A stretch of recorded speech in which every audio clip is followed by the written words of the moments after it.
Edition DVD set. This release includes a Sunday school curriculum and 2 hours of additional footage. Go to thegodwhospeaks.org to get your copy today. thegodwhospeaks.org. Welcome to Today's Issues, offering a Christian response to the issues of the day. Here's your host, Tim Wildman, President of the American Family Association.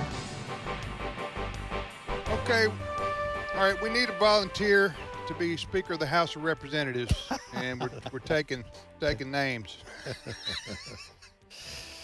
John in Nebraska, see you. Bill in Georgia. Okay, we'll put your name in the ballot, and we'll have a vote in a little bit. All right, Tim Wildman here on Today's Issues on American Family Radio. Ed Battagliano, you're not running for Speaker of the House, are you, Ed? Man, no. No way. You sounded like who would want that job. That's exactly how I feel. All right, Fred Jackson, you can't. That's right. I think you're ineligible. And I celebrate that right now. Man. Canadian. Yes. All right. Well, you're an American, but to Canadian as well. He did it the right way. Yeah, that's right. That's right. He's legal. He came across our northern border. That's right. Legally. And it was, at least in part, a Mississippi woman who drew him here. Right. That's what happened to you, too. You both got infected. That's not how I would describe it. I want to make that perfectly clear. That did sound bad. You two were blessed. You were blessed by Mississippi women. Yes. That's right. And so thus you ended up here. I guess the Mississippi women said no to Massachusetts and no to. And you know what? I'm glad I listened to my wife. Nothing to do with the folks there. Right. It's probably the Canadian and northeastern U.S. weather. Winters, yeah, that's it. That's it. It's the That's weather. Yeah, I often tell people who say, I'd love to go to Canada to visit. I say, July, August, September. That's it. That's your best months. Cut it off right there. There's your window. That's right. Yep. All right. Thank you for listening to Today's Issues and the American Family Radio Network. If you want to watch, Ed, how can people watch this year's show? Well, there are now 3 ways for you to watch the live video stream that we have. Plethora. Yes. Not only of this program, but other talk radio programs as well.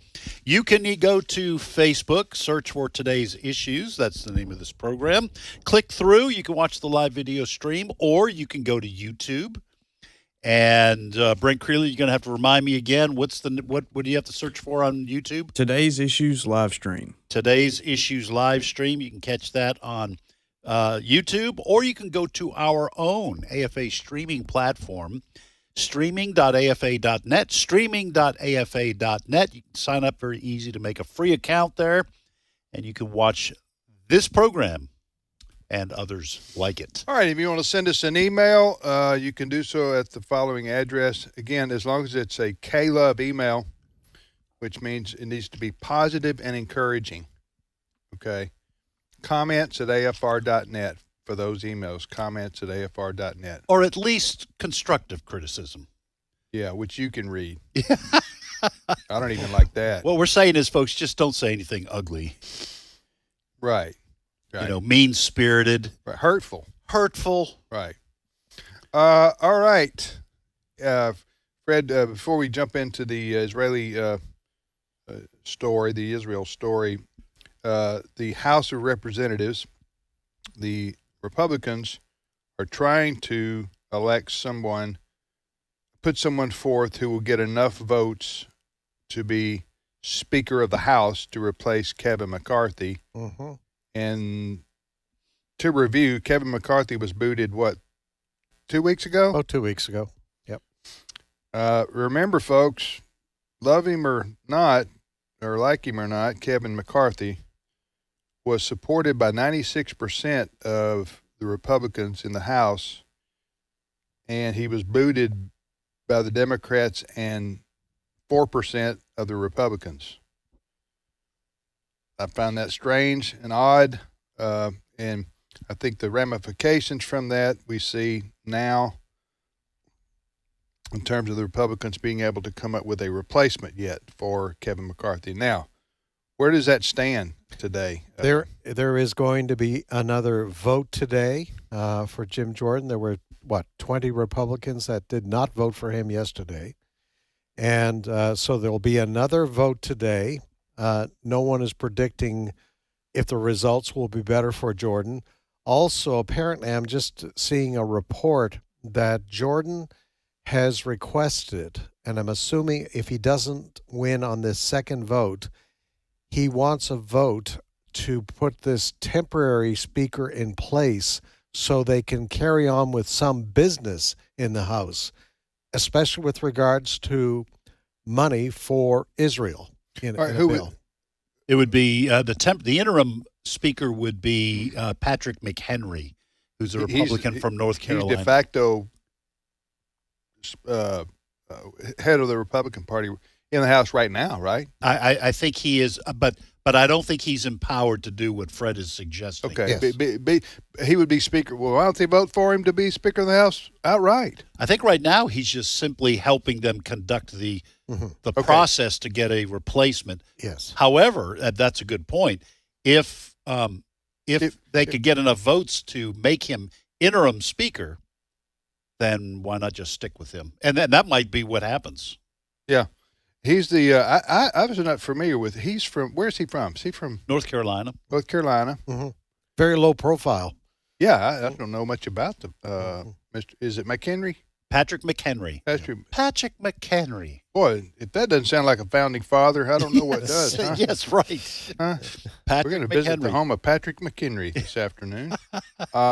Anyway, he's the fellow with the bow tie. He Yes. dons the bow tie. Yes. And he was not happy with the way this all transpired by removing Kevin McCarthy. Remember, he's the one. Isn't he the one who gavelled the Yeah, he's mad. yeah, just He slammed it the down. gavel. Yeah, He about broke the whole table. yeah. Huh? He was really upset with what happened to Kevin McCarthy.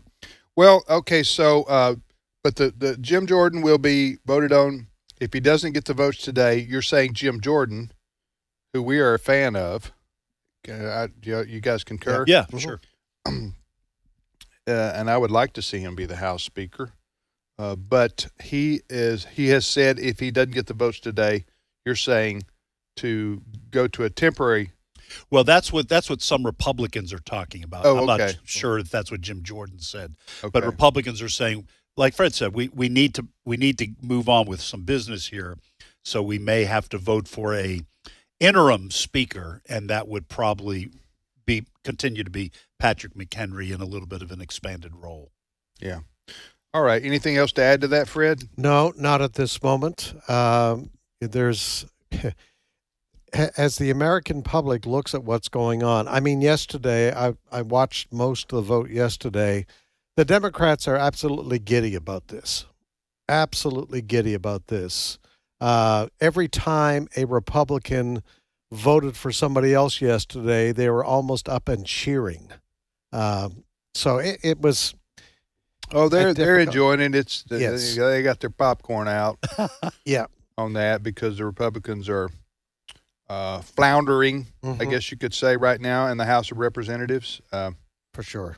And the margin, as we mentioned before, I need to get this down so I know it every time. Is it 8 or 10 or 12? What's I think it's 8. What's the margin? 8 or 10?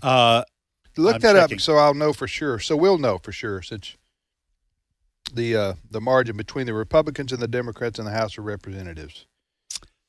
I will wait. Yes. All right, and I'm just waiting for You want us to play some elevator music? Or? you can. Jeopardy music. Okay, so they have just a 9-vote edge. This is according to an All right. article on Pew, 222 to 213. And I think part of the confusion has been I think there are a couple of vacant seats. Yeah. I think that's part of the confusion at times. So Gotcha. right now it's as of this article, which was May, This that's timely. yes, well, you put me on the spot and said, "Hey, look this up." You want me to look something else up? No, I think that'll suffice. We'll go with a round number. Okay. Is that 8? You say? It's what it says here from That May? said 9. Nine. And this U.S. House of Representatives press gallery, 221 to 212. So that's still 9. Yeah. All right. With 2 vacancies. All right, Fred. Next story. Well, as the old saying goes, picture worth 1,000 words. And this morning, one of the images coming out of a meeting, our president, Joe Biden, is in Israel, meeting this morning with Prime Minister Netanyahu. And the image was of the 2 men hugging each other. And that means a whole lot right now, especially in Israel, to have the backing of the United States. And President Biden has a lot of political enemies, but I'll tell you right now, there are a lot of people cheering him, even his political opponents, for how the United States is standing behind Israel at this time of great need. So, yes, President Biden there. One of the stories that people were waiting for as President Biden jetted across the Atlantic last night, arrived in Israel early this morning, is he was going to be briefed on the big story late yesterday of a hospital in Gaza being bombed. Now, the early stories were that this was a missile from Israel. But as the afternoon and night went on, Israel was providing what they called evidence that the missile did not come from them, but it came from terrorists. A missile that went awry. They started to give the public a video of this missile that was shot from Gaza, and it went awry and went into the hospital. Hundreds of people apparently killed. That's the report. And then overnight, Israel also released some audio of a telephone conversation between 2 Hamas terrorists where they talked about, yes, it was one of our missiles that hit that hospital. So, having presented that to President Biden this morning, President Biden publicly said, it looks like, and I think the phrase was, it came from the other team. So, I want to play you. That's kind of an odd way. I don't want. It's a minor thing, but well, this isn't a. He has at least mentioned, in terms of criticism, Hamas. If he had not mentioned Hamas in a criticizing their actions, then I would think, well, good grief, don't say the other team, say their name. I just think it's his way. I know. I don't want to be nitpicky about that, but I'm just saying that it's an odd way. Yes. When Israel's at war with a terrorist organization to call them, quote, the other team. All right, go ahead, Fred.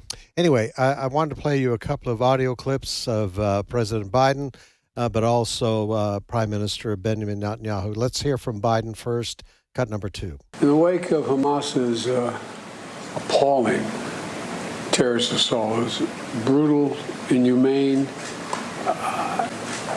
almost beyond belief what they did.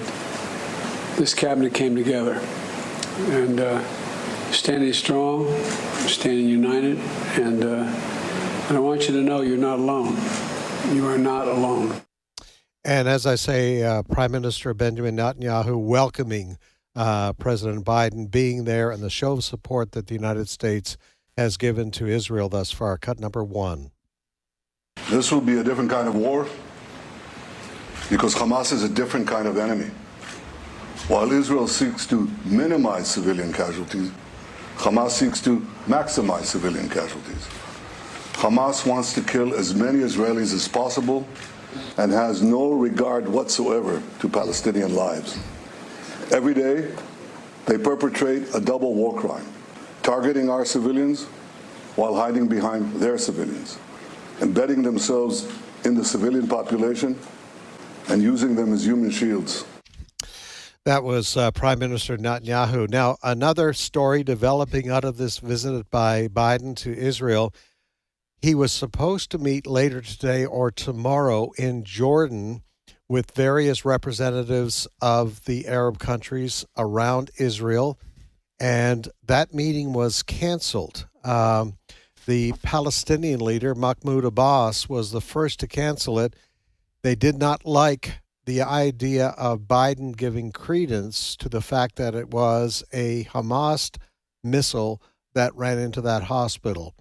There is a day of rage that's been going on today on the West Bank, and so Abbas canceled that meeting and others who are supposed to participate in that meeting.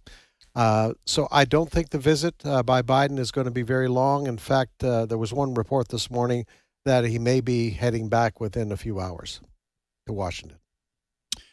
Well, listen, this is what I'm about to say was posted as humorous by the Babylon Bee in a dark way, but it does highlight how dangerous the situation is getting. But the Babylon Bee posted, in terms of Biden going over there, says he was going to preside over the opening ceremonies of World War III. And that was darkly humorous, as a lot of their stuff is, but it shows you that what's happening and unfolding in the Middle East is leading many people to wonder whether we are on the verge of not only a hot war in the Middle East involving the U.S., but a war that could expand to other regions around the globe. And folks should be praying that God will keep a lid on that from happening, because a lot of people would die if we had a world war. Yeah, the hospital story is kind of still unfolding. Mm-hmm. All right, new facts are coming out here. Number one, Israel would not target a hospital. They just wouldn't. Think about that. Israel would have to say, "Listen, why don't we? How can we bring international condemnation on ourselves today? I tell you what. Let's hit a hospital with a missile. Let's do that. Let's target that. Think about how insane that is."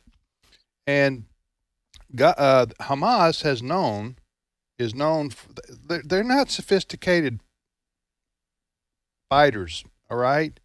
They're basically, in a ways, guerrilla warfare merchants, if that's what you want to call them. So they've had several incidences of the rockets that they fire going awry. They aren't smart missiles where they target a particular place, and, like we're used to seeing since the Iraq War, where we launch a missile and we know exactly where it's going because they punched in coordinates and things of that nature. They're just firing. They're just looking over at Israel and they're just going send, so they're just firing these rockets now. And the rockets, 95% of them or more are taken down by the Iron Dome. So could the Israeli bombardment accidentally hit a hospital? Yeah, I guess that could happen.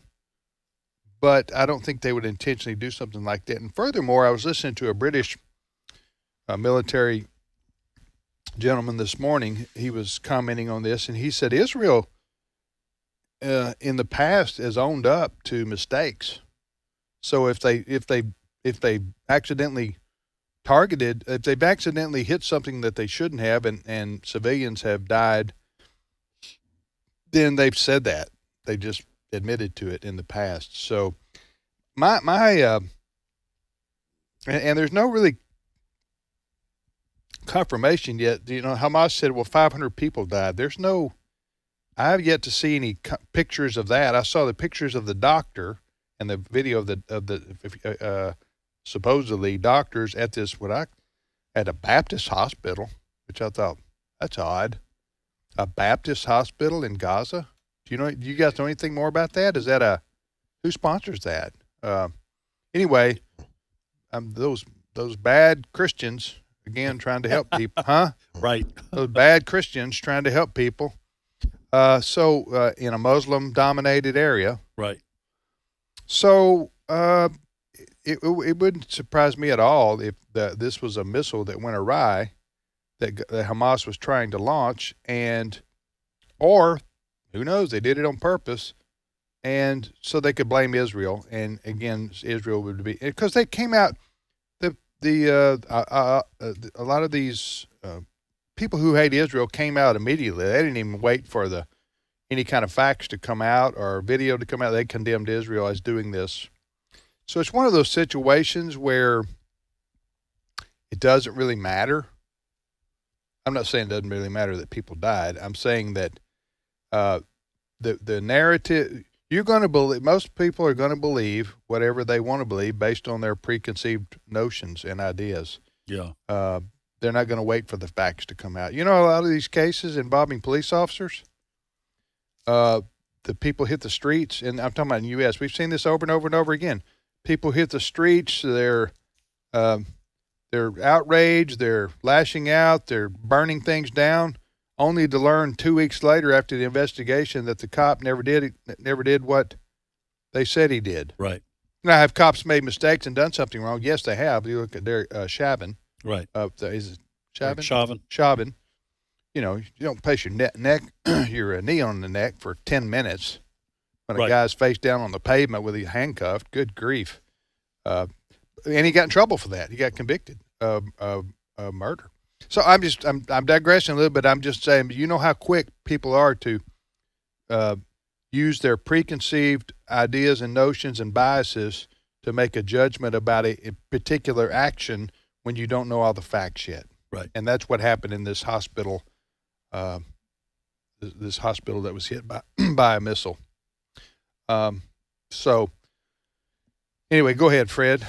Well, in a somewhat related story, in the U.S. Senate today, they are holding a hearing on President Biden's nomination for a new U.S. ambassador to Israel. His name is Jacob Lew, and you might remember that name. He was high profile in the Obama administration. In fact, he was one of the architects of that deal to send billions of dollars to the Iranians. So there are a number of Republican senators who plan to give Jack Lew a rough ride today at this hearing. They don't think he is qualified at all, especially right now, to be ambassador to Israel. One of those senators is Pete Ricketts of Nebraska. Cut 8. Jack Lew has got a big problem in that he was one of the people behind the whole Iran nuclear deal. And of course, Iran wants to destroy the state of Israel and is the largest sponsor of state terrorism, including Hamas, who Israel is at war with right now. And if you look at his record, he has criticized Prime Minister Netanyahu when Prime Minister Netanyahu spoke in front of the Congress in 2015. He said that was a provocation. He's opposed moving our embassy to Jerusalem, the rightful capital of Israel. And probably most importantly, he lied to Congress and was a part of this whole Iran deal. And you have to ask yourself the question, how did this guy even get nominated to be an ambassador, and an ambassador to Israel of all places? You know what, with respect to Biden and his administration and Israel, they're double-minded. Because they've been wheeling and dealing with Iran, right? Yeah. And then they're trying to say, well, we support Israel. Well, and I do give credit for Biden for flying over there and meeting with Benjamin Netanyahu and speaking public in support of Israel. But at the same time, giving Iran money, or I'm not saying giving them cash necessarily, but opening up the sanctions that were imposed on Iran, unfreezing, lifting those, freezing money, the $6 billion we've heard about. By doing that, you're only giving money to Iran, who gives money to Hezbollah and Hamas to attack Israel. That's Right. what I mean by being double-minded. So don't do anything with Iran, huh? They're a pariah, right? and they're not going to change because they're controlled by the Islamic mullahs over there. It's a very dangerous situation with Iran. We'll be back momentarily.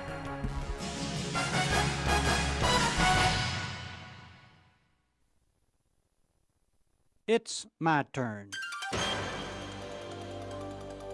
Here is your host for My Turn, Don Wildman. A man in the Old West was being tried for stealing a horse. You need to remember now that stealing a horse in the Old West was a very grave and serious offense. A person could be hung if found guilty of such a deed. It so happened that the man was accused of stealing a horse from another man in that town whom no one liked. The man whose horse had been stolen had always made it a point to get the best of any person with whom he had any dealings. He had never tried to do anything good for anyone other than himself. Consequently, the man whose horse had been stolen didn't have a single friend in the entire community. Well, the case was tried and presented to the jury. The evidence against the accused man was pretty strong. After about 30 minutes of deliberation, the jury returned to the court chambers. "Gentlemen of the jury, have you reached a verdict?" the judge asked. The chairman of the jury stood up. "Yes, we have, Your Honor," he replied. "What is your verdict?" inquired the judge. There were a few moments of silence, and then the chairman spoke. "We find the defendant not guilty if he will return the horse." Well, after the judge had silenced the laughter in the courtroom, he admonished the jury. "I cannot accept that verdict. You will have to retire until you reach another verdict," said the judge. So the jury went back into their room to deliberate toward another verdict. Now, no member of the jury had any particular liking for the man whose horse had been stolen. At one time or another, he had gotten the best of each of them. About an hour passed before the jury could reach another verdict. They re-entered the courtroom. They took their place in the jury box, and the courtroom grew silent. "Gentlemen of the jury," began the judge, "have you reached a verdict?" Well, the chairman of the jury stood up. "Yes, we have, Your Honor," he replied. "What is your verdict?" asked the judge. You could have heard a pin drop. Everyone eagerly awaited the verdict. The chairman read the decision by the 12 good men, tried and true. "We find the defendant not guilty, and he can keep the horse."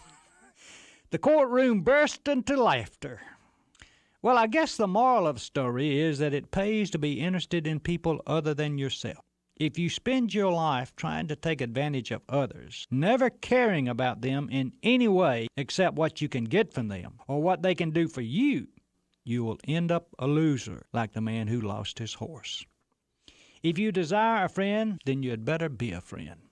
If you desire for other people to help you, then you had better help other people. If you desire justice at the hands of others, then you had better practice justice toward them. Regardless of what you may think, the old biblical admonition is true. We do reap what we sow.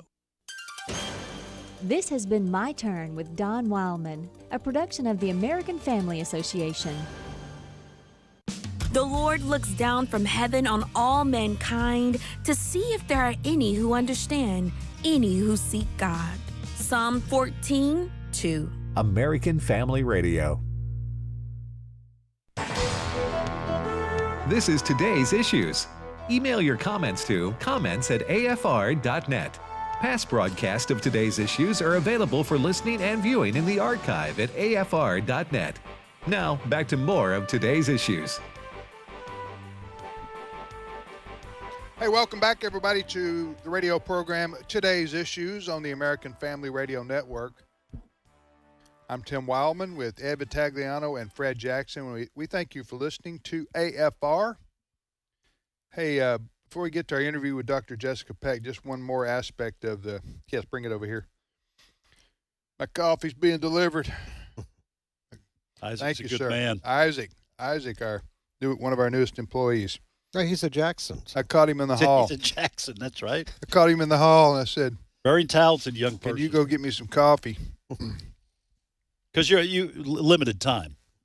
Yeah. You know. Also, I wanted to put him in his place. I was just about to say. No, I mean, he's he's a new employee, and I'm the boss, and he will go get me some coffee. I was just about to try to make you look good, Tim, but you took care of that. I was about to say, listen, we have very limited time during breaks. So you didn't have time to go get it. That is true. You treat our. I'm only kidding, Yes. people. They're still trying to clean it up there. I'm just trying to put him in his place. I'm kidding. You guys got to learn who's boss. I don't boss around rookies. And, Rookies. huh? Rookies. Anyway. Wait till we. Where wait, was I? Folks, wait till you hear how he treats Dr. Jessica Peck. I haven't met yet personally. Listen, back on a more serious note, just one other thought about the situation in Gaza and Israel.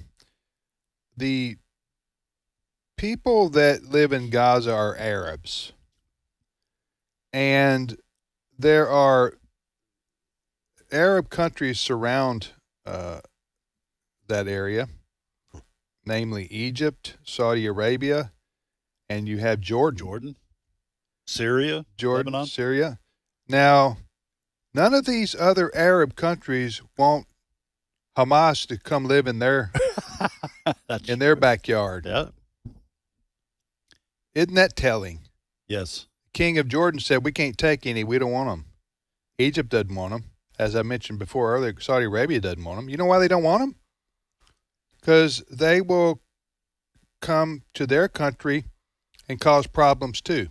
In fact, I think, if I'm not mistaken, Hamas is a branch of the Muslim Brotherhood. Yes. That was too radical. Yes. No, Egypt put down the Muslim Brotherhood a few years ago. You remember that? The Muslim Brotherhood, all these Islamic extremist groups, they have basically the same Islam must take over the world ideology. Right. Hamas, ISIS, Al-Qaeda, Muslim Brotherhood, Taliban, and in some of these countries, these Muslim countries, they won't. Yes, they're Muslim, but they're not crazy Islamist. In Egypt, they're basically they're a Muslim country, but they're semi-Western.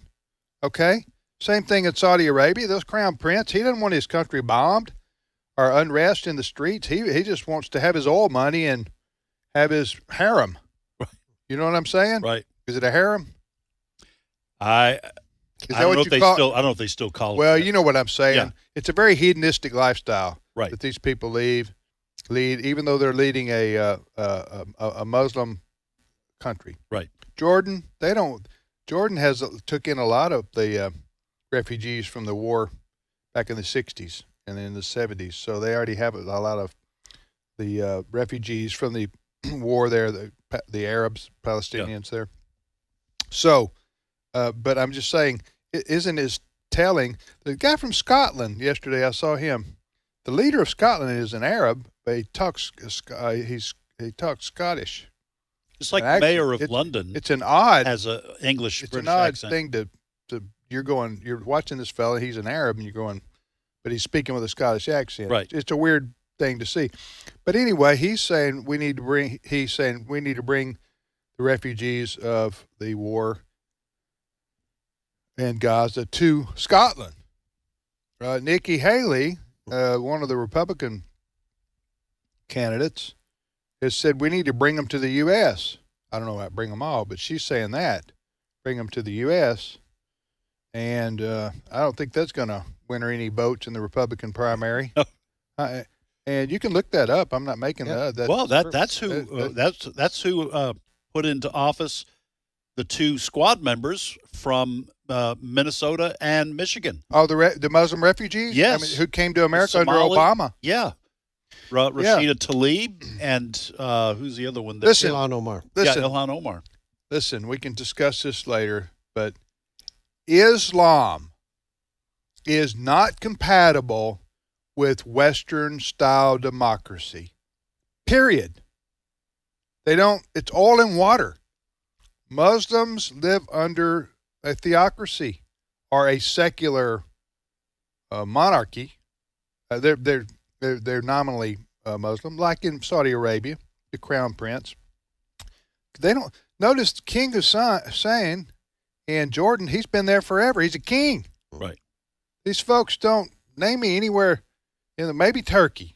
maybe they have, quote, free and fair elections. I don't know exactly. But Erdogan, he's been there for 20 years now, hasn't he? Yeah, and it was that Turkey, the modern nation of Turkey, was established in the 1920s after the end of World War I. Yeah. And in its constitution, it was stated it was supposed to be a secular nation. Yeah. And listen, if trends continue long after all of us are dead and gone here, I'm talking 50 years from now, 40 years from now, maybe even 30, I don't know, Europe will fall. I'm sad to say that. The history books will be written. Europe will fall because they have allowed massive Muslim immigration into Europe, and they're having a lot of babies. And the native Europeans got a birth rate of like 1. They don't even have a replacement rate.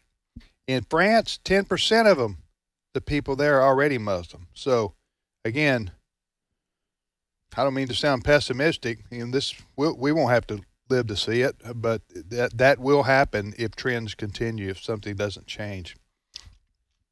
Ladies and gentlemen, I got much more happy news to share somewhere during the program. You just stay with us here on American Family Radio. Tim, Ed, and Fred. Joining us now is Dr. Jessica Peck. We have a new program each afternoon here on American Family Radio to try to help you and your family on health issues, nutrition, how to deal with teenagers, all sorts of issues that are practical and people face regularly. And Dr. Jessica Peck is the host of that program called Dr. Nurse Mama. Dr. Nurse Mama's show, Dr. Jessica Peck on AFR at 2:05 Central Time each weekday afternoon here on AFR. Dr. Peck, thanks for joining us. Hey, thanks for having me. I'm so excited to be joining your listeners every day now. Amen. Well, how'd Walker talk you into that? Well, that is a long story, let me tell you, but a little birdie told me that maybe you were having some questions on your show the other day about Dr. Nurse Mama and about the title, and maybe y'all were having some discussion about that. We were. I just want you to know. Yeah, I want to know how that came about, too. The Dr. Nurse Mama show. Okay, go ahead. Yes. So this is my professor brain. I'm a professor at Baylor University. This is my hands-on nursing experience. I've been a nurse for 25 years and a pediatric nurse practitioner for 20. And my heart is a mom. I've got 4 kids. My kids are 20, 18, 16, and 14. So I'm in the trenches with everybody. And, when I first started out as a mom, you could look at me online. Actually, I shared in my show on Monday that my youngest son was telling his friend, hey, my mom's a famous nurse. And the friend says, oh, yeah, how do you know that? And he said, I asked Alexa. Because, that's the standard thing these days. And I hear him in there saying, Alexa, who is Dr. Jessica Peck? But, I realized that those professional tools that I had, they just weren't enough. They were helpful, but I needed a faith-based perspective, and I needed a biblical worldview, and I needed a community of faith around me. So as a nurse practitioner, I really believe in holistic health. I care about your physical body. Yes, we're going to talk about nutrition and those kinds of things, but we also care about emotional health and mental health and spiritual health. And I really want to prescribe hope for healthy families on this show. So many things, just what y'all were just talking about, all of these things going on in Israel and Gaza, they just scare us to death as parents. And we think, what kind of world are we leaving for our kids? And I want to create a community where we can be engaged and equipped and encouraged and empowered to raise kids who love God and serve others. Again, the new program here on American Family Radio each weekday afternoon is our host for that is Dr. Jessica Peck, and she is on with us right now. Ed, did you have a question? Yeah, and the name of the program is Dr. Nurse Mama Show. That'll be 2 p.m. Central Time on AFR. Dr. Peck, what kind of specific issues would you be talking about? Now, you have had a podcast ongoing here at American Family Radio. This is now going to be, you're branching out to become even more famous in the eyes of Alexa if she has eyes. I don't know, but I think she has eyes everywhere, eyes and ears. I agree. So what kind of specific issues? You're talking about emotional health, mental health. Are you going to deal with addiction issues, depression? Are you going to deal with having, kids with social media? What are the specific kind of things that you might touch on? Yes, yes, and yes to all of those things. And the listeners need to know that I'm a nurse, so I am not afraid to have uncomfortable conversations in a comfortable way. And there is no topic that is off limits. And I am going to talk about the things that I am seeing families face, boots on the ground, in my community, in my practice. And so yes to all of those things that you said. In my book that I wrote, Behind Closed Doors, that was specifically for teens, I talked about the 12 most common things I see facing families today. And that includes mental health, cyberbullying, social justice, pornography, sexting, divorce, vaping, substance abuse, gender identity, and all of those kinds of things that are really hard to talk about, but parents are facing those things. But I do want parents to know that this show is for parents of all ages and stages. And if you're not yet there to those teenage stages where you're worrying about those problems, then great, you are ahead of the curve. So I'll be interviewing experts who will be bringing their expertise to help inform us and to guide our decision making. And I'll also be bringing in people who will share their stories of struggle and finding hope in spite of tough things that have happened. Because I think, really that's what parents are hungry for. They want hope. They want to see good news in the world. And so we'll be talking about that too. Yeah. Dr. Peck, Tim here again. So I know my parents use this expression, and I use this expression with my children, both as pre-teens and then when they got to be teens too. And I want to know what you think about this, and that is, you look at your kid, you're trying to reason with them, and they're being unreasonable, and you just look at them and you say, "Because I said so." And you end the discussion right there. What do you think about that? Because I said so. How's that for winning an argument with a kid? That is a really good question. I'll say I have my own variation of that. It's called I pay, I say. I like it. Yep, me too. So I feel like if I'm paying for your life, I have some say in your life. I got you. But you know what, Tim, the truth is, though, in today's day and age, for the first time in any generation in American history, parents are replaceable, and kids can replace their parents with online forums. So if they don't like what their parent says, they can easily replace that. They can generate extra income if their parents cut off their money. They can just go sell something on social media. If they don't like your community of faith, they can find another one. And that is a scary reality for parents. And so we have to really, more than ever at any point in history, I think, come alongside our kids and explain things and make sure they understand things, and mostly pursue their heart. Protecting them from all the bad things that are happening in the world is a good defensive strategy. But what I want to equip my parents with on my show is an offensive strategy. How do we fight the world, but how do we also fight for the heart of our child? Amen. Dr. Jessica Peck is our newest AFR host, and she's heard each afternoon, weekdays here on AFR with the Dr. Nurse Mama Show from 2:05 to 3 o'clock Central Time right here on this radio station. You can also download her podcast, which are available at afr.net, afr.net. Go there, click on the podcast, and you can listen to any of her shows. Thank you, Jessica. Appreciate it, and we're so happy to have you as part of our AFR team. I'll see you today at 2:05. Okay. I've got Wendy Blight talking about rest for your soul, and I can't wait. Amen. Thank you. All right. Because I said so. I pay, I say. I pay, I say. Well, I'm happy to state that my kids never questioned my leadership or my decisions or my authority, and just fell in line with everything I told them to do. You never had to say because I said so. It was really a joy. And tomorrow's guest on Today's Issues will be Tony Vitale. Right. Tony Vitale, anyway, we've all... We've all been... Well, that's when you you've tried to most people. Now, some people shut it down before it ever gets started. I think that's wrong because that only builds frustration and anger inside the child. I'm a child psychologist in my own way. But You're also famous. But then you get tired of going back and forth. You just you use the ace. You just put the ace card out there and say, And you know what? Because I said so. I can actually remember being a teenager and thinking when my dad shut me down or my mom said, because I said so, I remember going to my room in frustration and thinking, I can't wait until I have kids so I can say the same thing to them.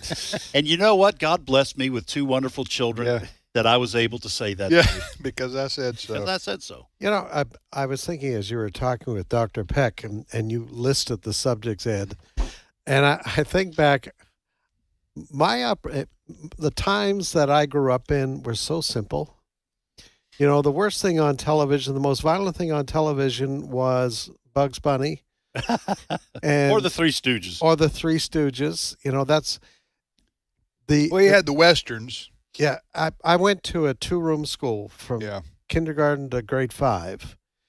And I got in trouble the second day of kindergarten. Had to go stand in the corner because I pulled a girl's pigtails who was sitting in front of me.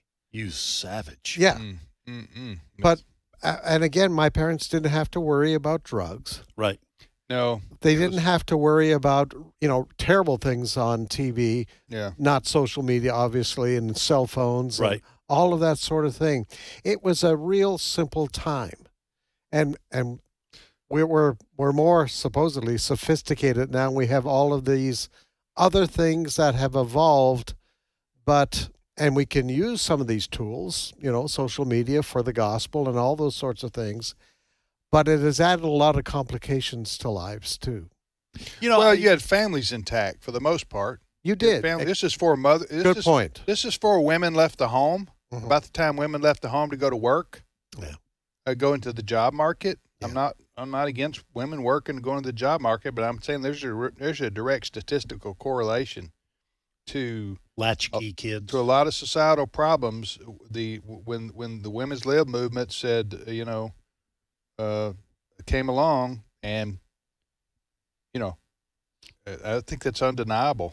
The link, and then they kicked God out of the school. Prayer out of schools. Our public schools back then. In Canada, they're the same as the U.S. Their values backed my mom and dad's values. Right. Now you have school districts saying we're not even going to tell the parents. We're going to hide it from parents when their kids want to change their gender. Tim, you mentioned Westerns. If I'm not mistaken, I could be wrong on this, but I think... TV shows I'm talking about. Well, I was even going to say the movies. At the movies, if I'm not mistaken, the first Hollywood Western to show blood when people got shot, if I'm not mistaken, was Sam Peckinpah's movie, The Wild Bunch.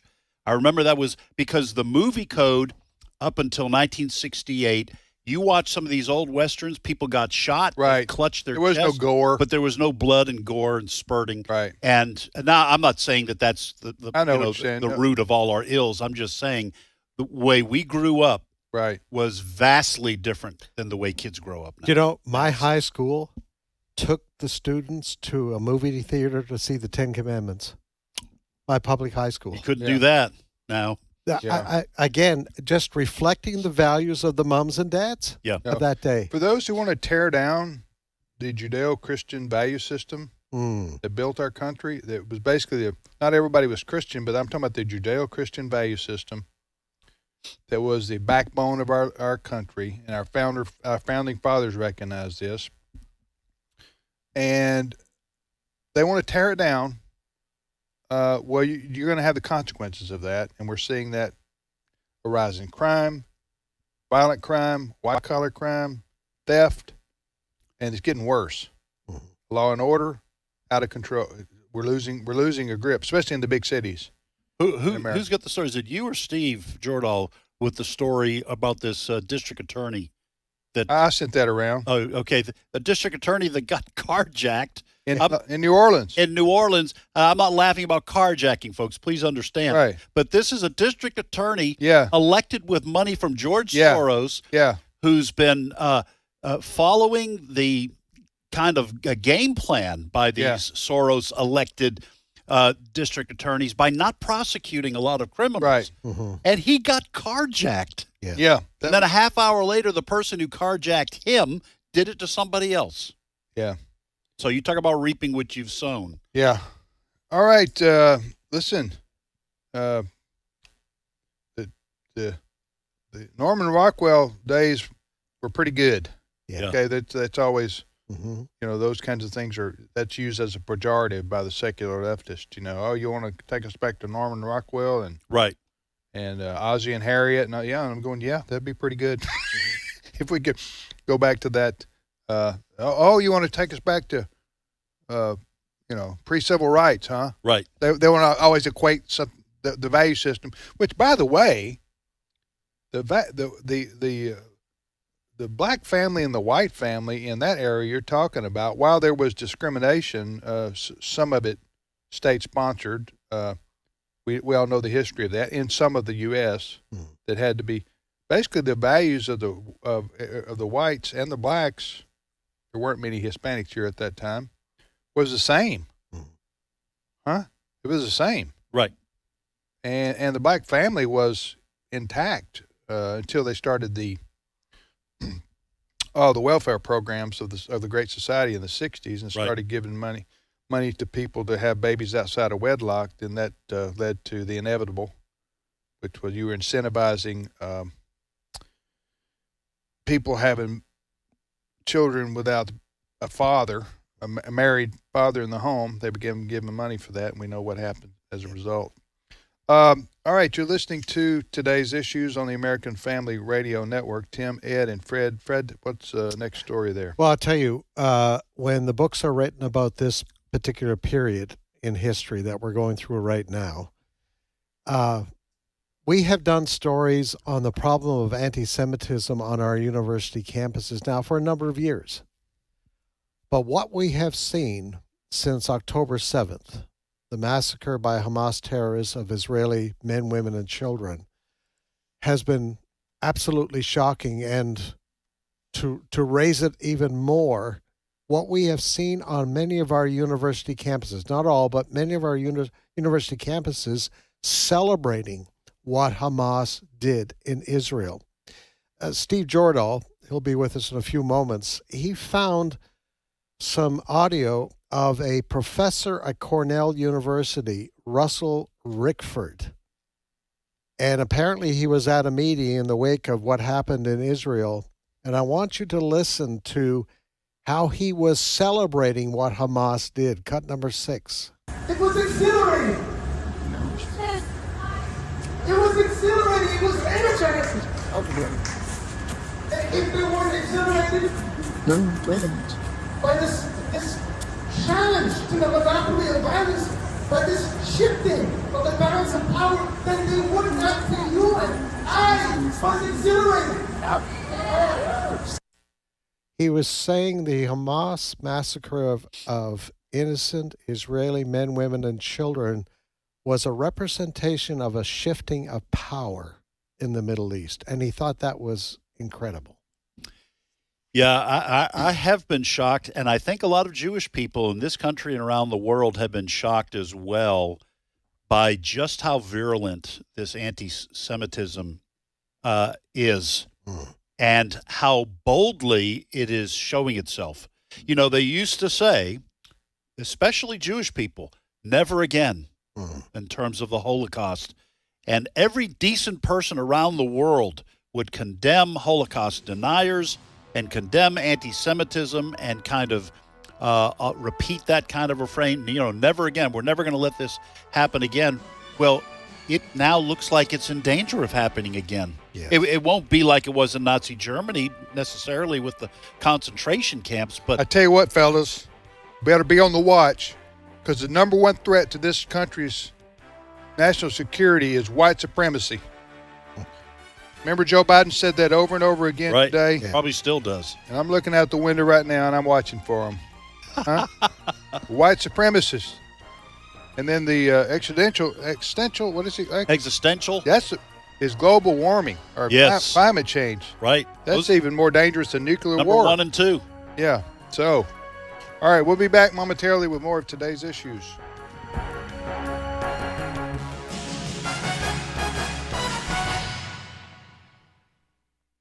The views and opinions expressed in this broadcast may not necessarily reflect those of the American Family Association or American Family Radio. Faith, family, freedom. American Family Radio. There's a lot happening around us. That's why Christians need to stand strong on family values and morality. Hi, I'm Ray Rooney, editor of The Stand, a blog from the American Family Association. The Stand has timely, carefully written articles on relevant cultural issues that you can quickly forward to others. Visit afa.net/The Stand. This is American Family Radio, a listener-supported ministry of the American Family Association.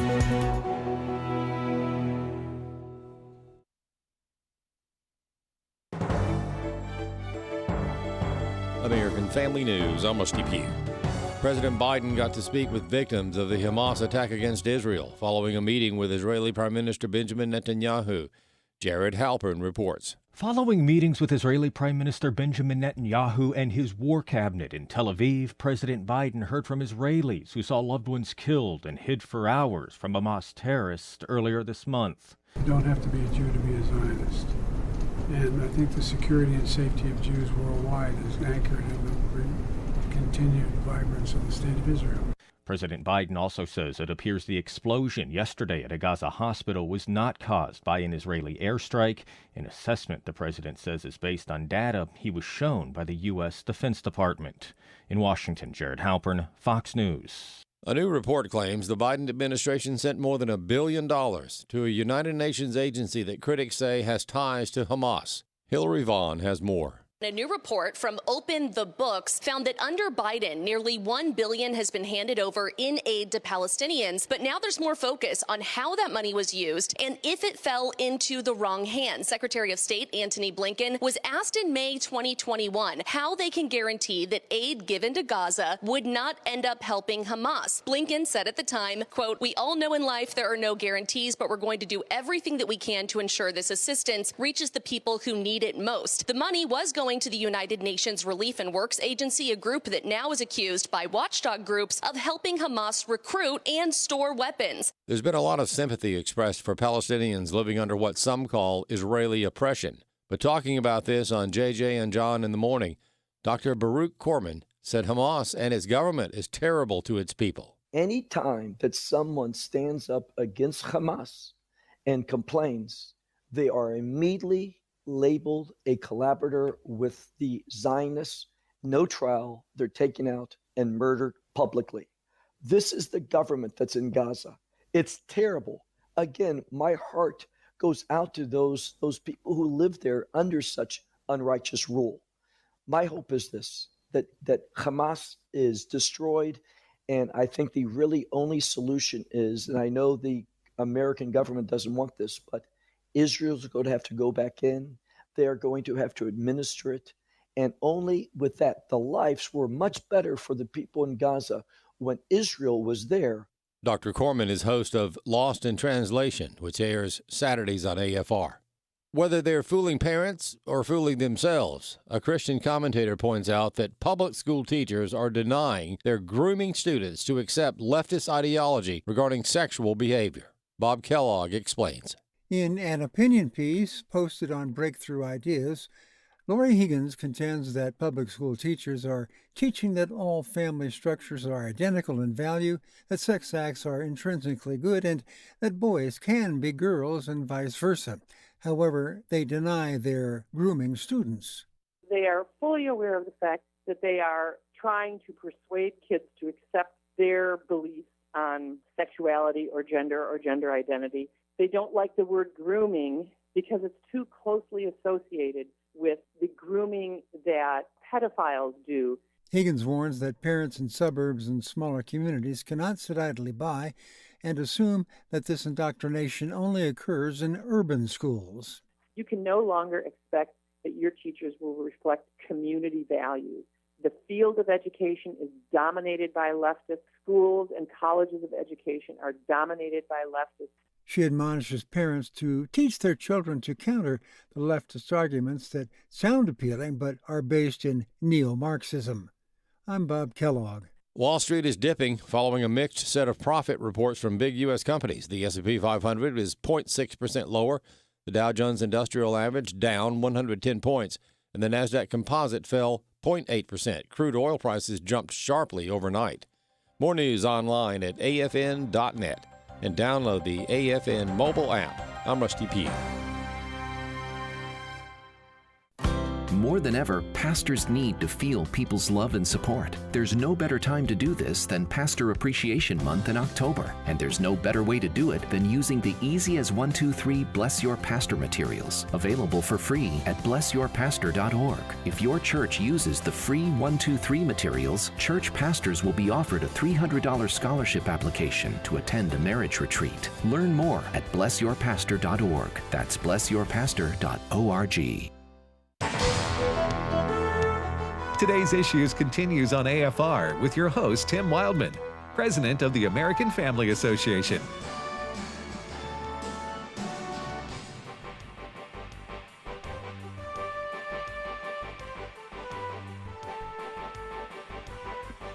Hey, welcome back, everybody, to the radio program Today's Issues on the American Family Radio Network. Today's Issues is the name of this show. If you want to listen to the podcast, this program or any of the other programs we air on American Family Radio, and for those who are just catching up to 21st century technology, a podcast basically means a show has been archived and you can play it on demand.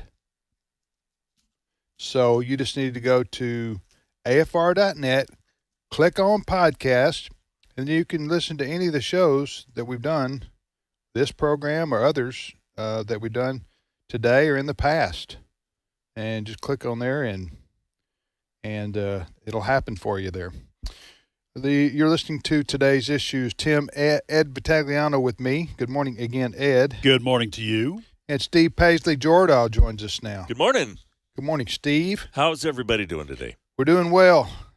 Glad to hear. All things considered. All right, so all things considered. That's a PBS show, isn't it? Yeah. Or an NPR show? Yeah.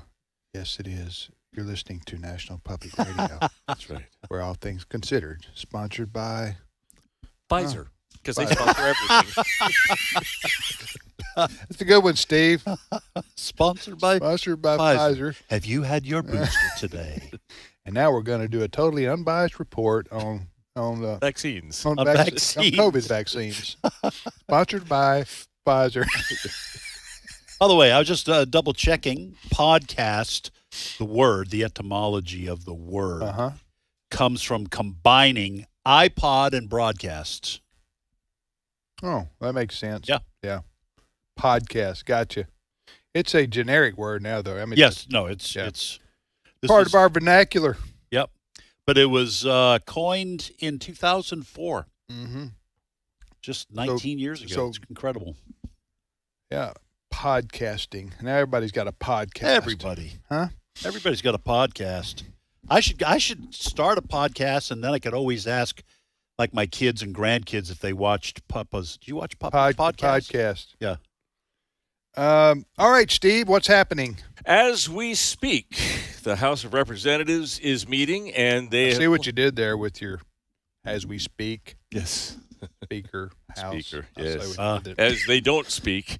We are having another vote to see if we can, Right now? Yes, even as we speak. The nominations are going in. Republicans have nominated Jim Jordan again, and the Democrats have nominated Hakeem Jeffries again. We weren't able to report to you yesterday because it happened after we got off the air, but Jim Jordan lost the vote. 20 Republicans voted for other people. Some for a group for Steve Scalise. A couple voted for Kevin McCarthy, and then there's some odd votes. But 20 people didn't want to vote for Jim Jordan. So they're going to do it again, and it's been an interesting bunch of stuff happening on the floor. I'll tell you that Jim Jordan, when when Jim Jordan got on the floor, he met with some of the people that voted against him. There are still at least 4 Republicans who say they're not switching. So we don't know what's going to happen. And right now, what they're asking for, what they're talking about, is giving the temporary speaker, Patrick McHenry, the Speaker Pro Tem, I guess, more power. In other words, if they can't get this done today or tomorrow, they're going to go ahead and give Patrick McHenry the power to act as Speaker, and so they can get legislation done and move on for however long it takes. And I would imagine if they do that with Patrick McHenry, which, as Tim mentioned in the first hour, it sounds like a name right out of the Founding Fathers. Right. That I don't see why they would change that. After that, I don't know that the votes would be there to do anything other than just allow Congressman McHenry to continue as interim Speaker. He was chosen by Speaker McCarthy when he was Speaker for just this situation if he were to be ousted, because when McCarthy came in, the way that Matt Gaetz and other Republicans engineered it with all those votes, the concession was that any one congressman who wasn't satisfied with how the Speaker was doing his job could call for a vote of no confidence, basically. Right. Which they did, and enough of them voted to remove McCarthy. So McCarthy, knowing that could happen, tapped McHenry to be the Speaker Pro Tem if he were ever out, and he has been functioning in that job. Guy with the bow tie, it's like like a throwback. And the heavy hand on that gavel. Boy, he was not. If you saw the first time he wielded the gavel and his first time up, he was angry. He slammed that gavel down so hard. Right. Are you guys surprised at all this drama? Republican House drama. I think it's self-inflicted, and what I mean is this: that Kevin McCarthy. I know he was trying to. There was 15 votes. I know he was trying to get that over with at the beginning of the year. But to allow, are you going back to January? Yeah, I'm going back to January. To allow a single House member to call for a vote. Again, I like the way Steve characterizes it, basically a vote of no confidence where you can remove the acting speaker. I think that's a mistake. My understanding is that was a fairly dramatic change from the way things were done prior to that. You have to get rid of that rule, because otherwise you can have a fairly small number of House members. One. Yeah. Well, I'm just saying, if you can get votes to throw the House into this kind of chaos and you can't get anything done. Some people think, great, the House can't get anything done, which means Congress can't get anything done. But it's not a good. You know, we have no. Excuse me, if I interrupted. No, we have no third in succession right now. So it goes president, vice president, and then speaker. Yeah. Would it be? Would the Speaker Pro Tem be? I don't know. I don't know. That's why I don't know what the Constitution. It says Speaker. Speaker of the House. I don't know. Speaker of the House. I don't know if McHenry is considered. Also, Speaker. have y'all noticed how Kamala Harris, the Vice President of the United States, she's just like non-existent. Huh? Where what does she do? Where does she go? I mean, I think they're hiding her. They being the Democrats in the Biden White House. They just can you blame them? But they did put her in charge of the border thing. That didn't work out for her very well. I mean, she went down to discover root causes, but that's the last we heard of her on the. Am I right? Yeah, and she was just put in charge of something else. What was it that Biden said she's going to do? It's like Paris shopping in Paris, Chairman. Remember that one? Yeah, she was ecstatic. She is she's way over her head. I think that's the problem. Huh? And then listen, that doesn't mean she's not an intelligent woman or not a Helen Reddy type. Maybe she can handle secretary of something. Yeah, but she's in over her head as vice president. You're saying that you want her to be a secretary. I'm saying she would be probably more suitable to be secretary of. Take dictation and No, things. I'm talking about secretary of the department. Oh, might be good at that. I'm talking about something lower level. I'm not sorry. VP, right up there, one heartbeat away from being leader of the free world. And vice presidents have not traditionally had a lot of authority anyway, even from the president. There's an old saying back from I think the 1800s. Somebody said that the vice presidency isn't worth more than a pitcher of warm spit, I think, in terms of what you're able to do for the country. So you're basically hanging around. Sometimes you get sent. If the president can't go to a funeral, you send the vice president. Sometimes the vice president has had an assignment or two, but they don't really have much except to wait around in case something happens to the president. That's true. But they also take that job. A lot of people do, thinking it'll lead to them having an opportunity. Right.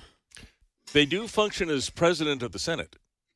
That's true. And cast a deciding vote. Yeah, Should be a tie. should that happen. But like Ed said, most of the time it's whatever the vice president is doing is basically ceremonial, or representing our country because the president can't go here or there or the other. But I just haven't seen anything from her. Not that I follow her tweets or anything. I don't know what was she put in charge of? The border? Well, no. Remember the other day he said, I'm putting Kamala Harris, the vice president, in charge of something. Was it misinformation? No, this is more recent than that. While you're looking that up, Steve, I think it was like I'm going to the menu at the White House or something like that for lunch. I think she was put in charge of that. The person who made the comment that I just said was a vice president. It was Garner, John. Was it John Nance? John Nance Garner. And that'd be a good trivia question for Friday. Yeah, he was vice president from 1933 to 1941. He had so little that he was allowed to do. Yeah. He famously described the vice presidency, it used a different word, not worth a bucket of warm. It was changed to spit. Yeah, I think we all know what you're talking about. Yeah. And so that was and so to the point you were making, vice presidents traditionally haven't had a lot to do. What was she put in charge of here recently? The White House Office of Gun Violence Prevention. They made that one up. Solve the crime problem here in about a month, huh? She'll get right on that. Yeah. Woohoo! All you criminals with guns, you better look out. The vice president is coming for you. I'm sorry. The world's on fire, and we have our president can hardly speak a coherent sentence. He did okay over there in Israel. I'll give from what I heard. So I don't want to. Listen, when you have his condition, you have good days and bad days. Right. And I was watching, but it doesn't get any better. Right. I was watching, and he did say some good things. He but did? He spent about 2 minutes consoling the people who had lost loved ones in the raid, the original terrorist attack, and he didn't say I lost my son in the war, but he did say I can tell you from experience that this is what you'll feel. And then he went on and on talking about seeing the empty chair at the table, sitting Shiva, hearing her voice when you do this. That's what people do in his condition, though. I'm just telling you. Of course, he has a long history of faux pas and whoppers and alternative reality. Yeah. That's it. That's Joe Biden's, especially the last few years. He just makes stuff up. I mean, when he gets home, he's going to have served in the IDF. He's going to say I was serving alongside the Israeli commandos while I was over in Israel. Just want y'all to know. Right. That's the ticket. So, but anyway, me and Corn Pop were. We were right over there in the IDF. Yeah. They are 65 votes into the speaker race, and already 4 people have voted for someone other than Jim Jordan. If he didn't get the vote yesterday, what makes you think he's going to get enough today? So there are some people who said that it was a protest vote yesterday. They just wanted to be on Protesting record that they didn't like the ouster of Kevin McCarthy, They don't like the direction that the Freedom Caucus, who Jim Jordan heads, is taking the Senate, the House, any number of things. But there was talk that was going to be the first vote. Do what you want, vote how you want, and then get in line for the second. But there are at least 4, and only being 65 votes in and already 4 down, it doesn't look good. Just saying. Didn't Jim Jordan say that if he doesn't get the speaker today, he's going to did he say he was going to withdraw? Or I did not hear that. Okay. He might have. I did not hear that. Would we talk about that with Fred or with? I don't know. Did you? I think we did talk about that about 30 minutes ago. All right, something like that. No, I think 30 minutes. 30 minutes ago. I can't be expected to remember.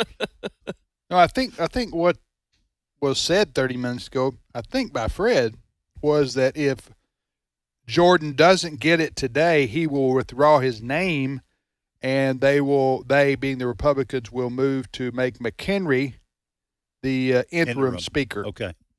That's what they're doing. Is they are talking about giving him power. I don't know that it would be instead of voting, but it would be giving him power to continue to do business in the House so that they can pass bills.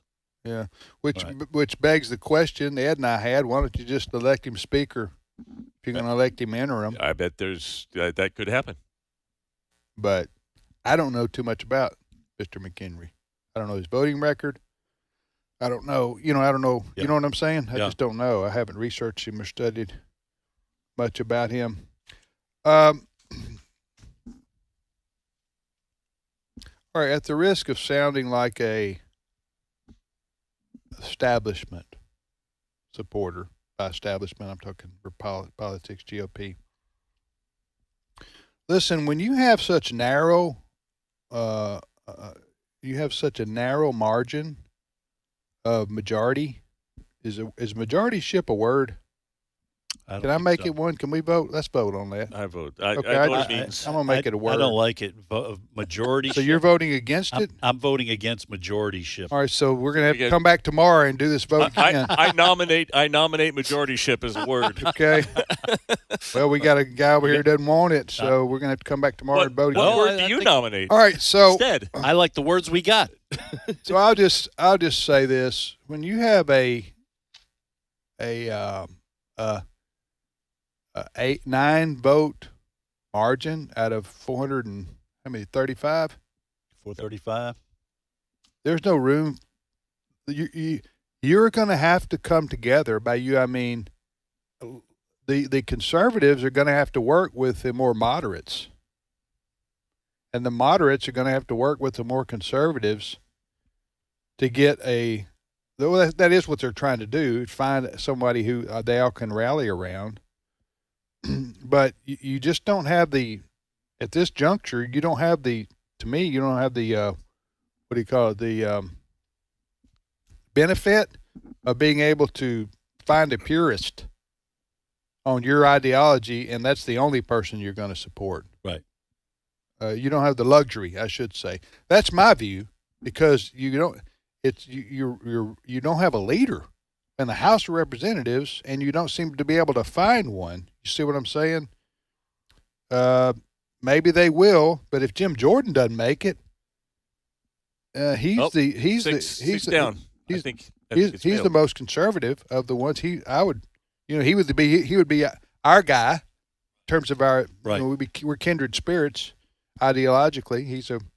He's a conservative, very strong conservative. He's lost. He's already lost the second speaker vote.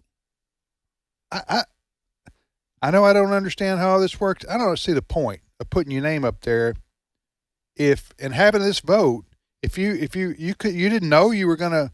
I'm not blaming Jim Jordan. I'm saying the Republicans didn't know he's going to be waxed. Well, I think it's like what Steve said. I think there was some question about whether the first vote was simply a protest vote, and you might be able to pick off some of those votes.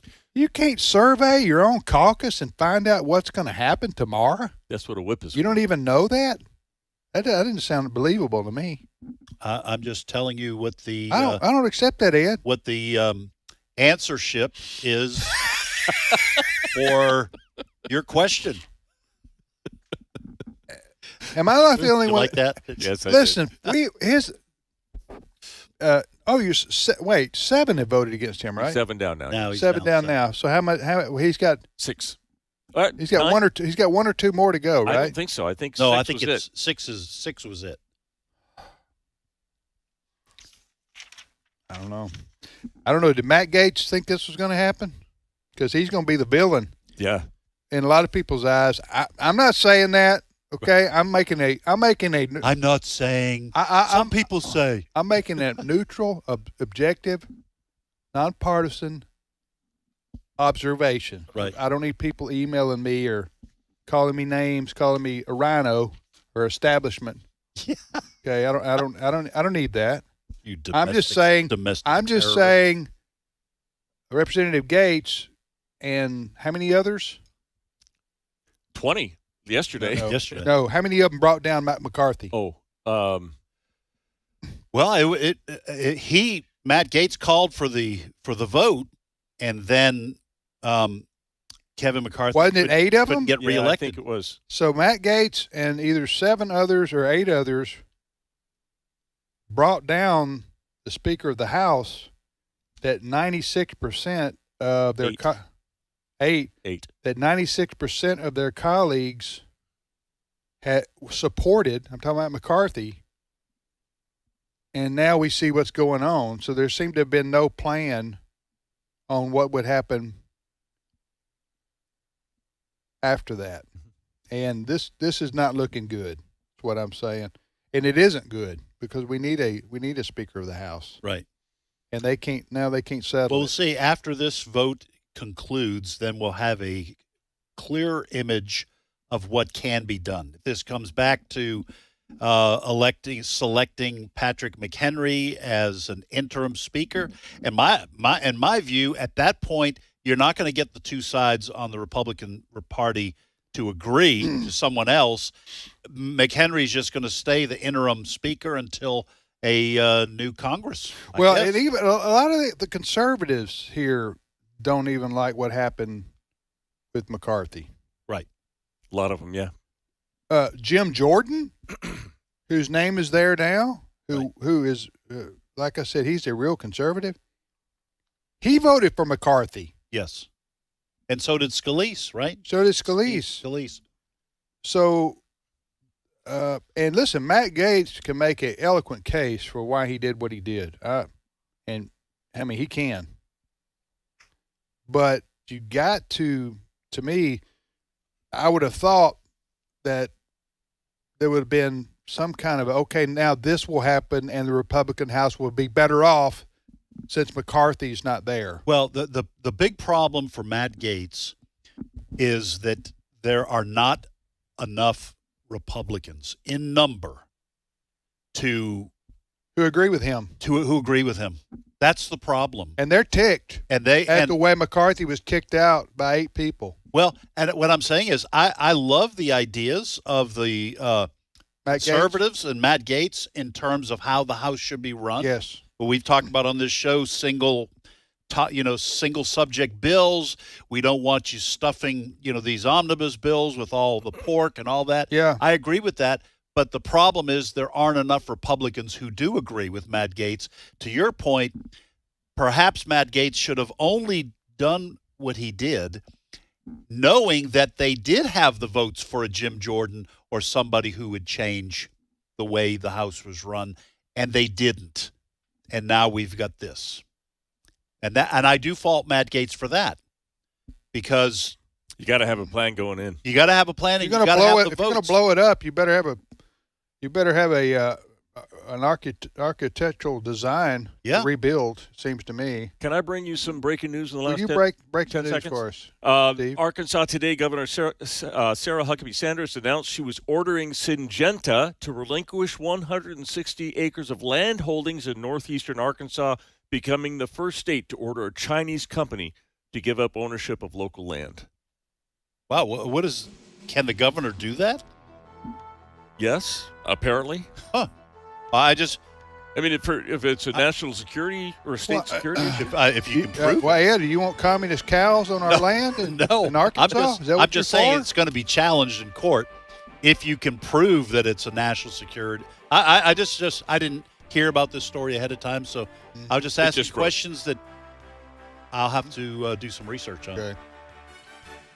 All right. I wouldn't want a leftist governor doing the same thing to Christians. I'm not equating Christians and commies. Red Chinese You got 20 communists. seconds to dig yourself out of that one. All right. Do you yield to the people? I the yield speaker who doesn't my exist? My answership has now been denied. All right, folks, keep listening to AFR. Have a great day. We'll see you tomorrow.